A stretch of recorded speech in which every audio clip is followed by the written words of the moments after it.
बिस्मिल्लाहिर्रहमानिर्रहीम। अस्सलाम वालेकुम नाज़रीन। दादू की तहसील जोही जहाँ पर दरगाह अल हुदाद में सालाना उर्स मुबारक की तकरीबात का आगाज़ हो गया है। हमारे डिस्ट्रिक्ट रिपोर्टर दादू गुलाम रब्बानी बलोच के मुताबिक उर्स मुबारक और चादर पोशी की रस्म का आगाज़ सरदार हबीबुल्लाह बलोच, सरदार खादम हुसैन जतोई, यासीन लगारी, कुर्बान बलोच ने किया। मेले में सिंध और बलूचिस्तान के पहलवानों ने हिस्सा लिया। मेले में सरदार हबीबुल्लाह बलोच और इमदाद लगारी ने पहलवानों में इनामात भी तकसीम किए। मेले में सिविल सोसाइटी और सहाफ़ियों की कसीर तादाद में शिरकत की, जिनमें रोशन शफी बलोच, इमरान बलोच, असगर अली, रसूल बख्श, डॉक्टर इरफान डोच ने भी शिरकत की। उनका कहना था कि यह सिंध की सकाफत गुज़िश्ता कई सालों से चलती आ रही है और हमें आपस में मिल बैठ कर ये तमाम खुशियाँ मनानी चाहिए। मज़ीद इस हवाले से देखते हैं हमारे डिस्ट्रिक्ट रिपोर्टर गुलाम रब्बानी बलोच की ये रिपोर्ट।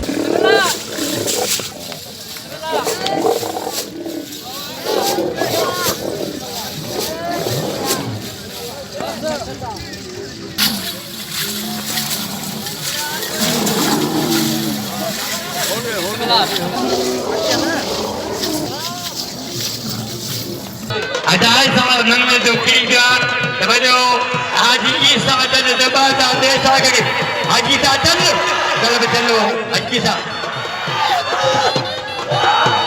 अरे बाबा जमीर जमीर सीधी आई रात गंदा सीधी है गंदा।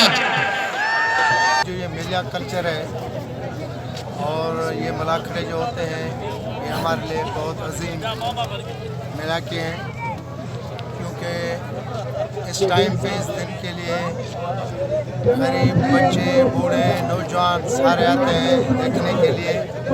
और ये जो अल्लाह के प्यारे वली हैं इनकी ये मेहनतें हैं, ये हम जो है सारा और सिंधी कल्चर ये सिंध की तहजीब है और ये पुराने दौर की सकाफत भी है। और ये मेला जो है सदियों से लग रहा है। अल्लाह ताला फ़कीर का मेला है। हम हर साल यहाँ पे आते हैं, बड़े शौक़ और शिकार से ये करते हैं, मेले के बहुत इंजॉयमेंट करते हैं, सारे दोस्तों के साथ आते हैं। और हम यही कहते हैं कि इस मेले में आना चाहिए, सब दोस्तों को आना चाहिए। बस कहता है कि जो भी लोग हैं आना चाहिए।